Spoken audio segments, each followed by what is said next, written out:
ખેડૂતને એક વખત થાંભલો નાખવાના 5 લાખ 10 લાખ 12 લાખ 20 લાખ 40 લાખ આપ્યા તો પણ જમીનની અંદર થાંભલો તો આજીવન રહ્યો ને. હવે એક વખત પૈસાના આજીવન માલ વાપરવાનો આવું ક્યાં હોય? અમારે એક વખત પૈસા આપવા છે, આપી દો મામલતદાર ઓફિસનો બીજો માળ અમને ભાડે, ઢોર બાંધવા બીજા માળે 1 લાખ લઈ જાઓ, મામલતદાર ઓફિસના બીજા માળે ગાયું ભેંસું બકરા નીણ ને પૂળો નાખવું છે, આપી દો, લાવો. આપી દેશો? કલેક્ટર ઓફિસના 3જા માળે અમારે રેસ્ટોરન્ટ ખોલવું છે, આપી દો અમને ભાડે, હાલો ગેસ્ટ હાઉસ ખોલવું છે. જે લોકો કલેક્ટર ઓફિસે કામ કરાવવા આવે ને એક ધકે કામ ન થાય ને રાત રોકાવું હોય 3જા માળે હોટલ ગોપાલભાઈ ઇટાલિયાની, આપશે ભાડે?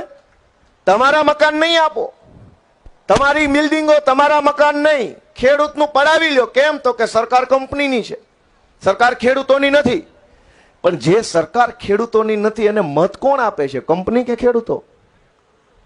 હે ભાઈ, કોણ મત આપે છે? કંપની પાસે ક્યાં મત જ છે?